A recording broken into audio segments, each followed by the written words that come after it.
my thesis essentially is that Bitcoin's adoption and its just inexorable rise and kind of growth in American society and global society is going to be really healthy for our system, because it will like cut out or make really like it'll disincentivize or cut out or make impossible a lot of like the worst parts about American society, which are often, like as Svetsky's been saying, are 100% political and have no economics in them at all, or whatever, I guess, to your model. So like these like unelected, unknown decisions that are made by bureaucrats who no skin in the game.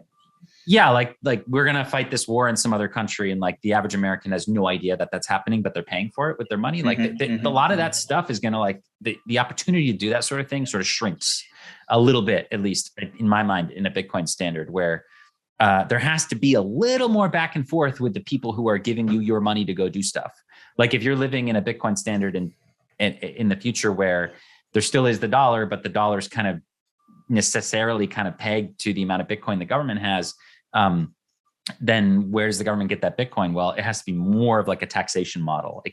It's not going to be this sort of MMT type thing. So like there's going to be a closer tie between the people who are like paying the government for its services or whatever, and the government's actions. Otherwise, those people are going to get pissed. Today, there's no like mechanism for accountability for a lot of this stuff. So I'm hoping that we move to a society where like things like forever wars that take decades and cost trillions and that mortgage our future for stuff that nobody cares about in our country are just not feasible. Like it's just not feasible. Now, is a war to defend like our own territory feasible? Very, right? So it just sort of depends. But like, I think that these like excessive policies that are not helpful for the majority of the people, that only benefit a tiny few, and are all decided behind closed doors. I just think this stuff is like, the opportunities for these things hopefully shrink in a Bitcoin standard would be like my final thought there. And yeah, I would echo the exact same thing, Alex. I would say that, in fact, I would say that whilst I 100% agree with you on a shorter term timescale, that definitely happens.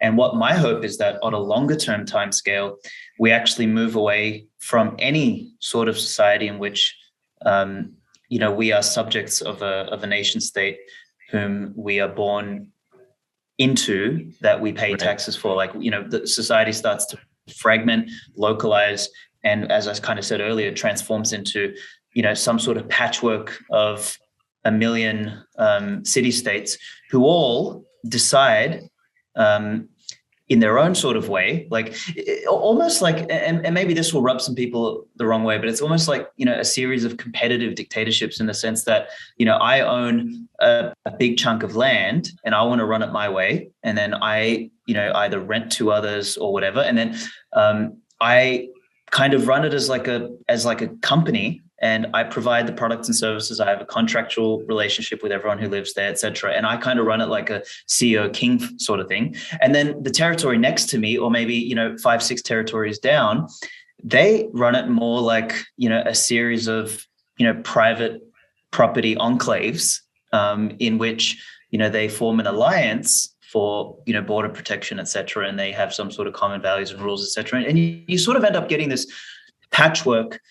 But the idea of kind of like a large scale nation state, to me, on a long enough time scale, completely disappears. Yeah, and that's because it's not economically feasible. Yeah, and that's fine, and we can debate that in the future. But if we go in that direction and we have a decreasing size of the nation state down to more like localized or city-sized structures, it doesn't necessarily mean they're going to be kingdoms. Like they may actually be more kind of like similar to some sort of balance of power structure with some sort of voting, like that might happen too. But I probably agree with you that over time, the Bitcoin standard does like erode probably the size of these nation states. That would make sense because it gives power to people who are like currently like screwed over and disenfranchised.